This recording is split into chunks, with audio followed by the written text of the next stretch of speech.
ஹே, உனக்கு தெரியுமா, நம்ம சவுத் இந்தியால சில கோயில்கள் கடல்ல சிக்கினவங்களுக்கு உதவும்னு சொல்றாங்க. அதுல முக்கியமா சொல்லப்படுற 5 கோயில்கள் இருக்கு.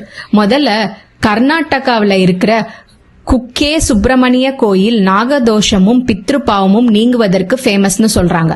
அடுத்து திருநாகேஸ்வரம் ராகு கோயில், ராகு தோஷம் காரணமாக வரும் பண இழப்பு தடைகள் நீங்கும்னு சொல்றாங்க.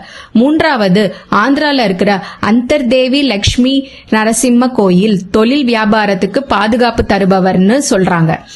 நான்காவது காணிப்பாக்கம் விநாயகர், சுயம்பு விநாயகர், பணம் சட்டம் சம்பந்தமான பிரச்சனைகளை எல்லாம் தீர்ப்பவர்னு சொல்றாங்க. ஐந்தாவது திருச்செந்தூர் ருணோ விமோச்சன லிங்கேஸ்வரர், கடனில் சிக்கினவர்களுக்கு விடுதலை கிடைக்கும்னு மக்கள் நம்புறாங்க. இந்த கோயில் எல்லாம் கடன் தீர்க்கும் ஸ்தலங்கள்னு பிரபலமா சொல்லப்படுகிறது. நீங்க யாராவது இந்த கோயிலுக்கு போயிருக்கீங்களா? கமெண்ட்ல சொல்லுங்க. இந்த வீடியோ பிடிச்சிருந்தா உங்க லைக் பண்ணுங்க, உங்க ஃப்ரெண்ட்ஸ் அண்ட் ஃபேமிலிக்கு ஷேர் பண்ணுங்க, நம்ம சேனலை சப்ஸ்கிரைப் பண்ணுங்க.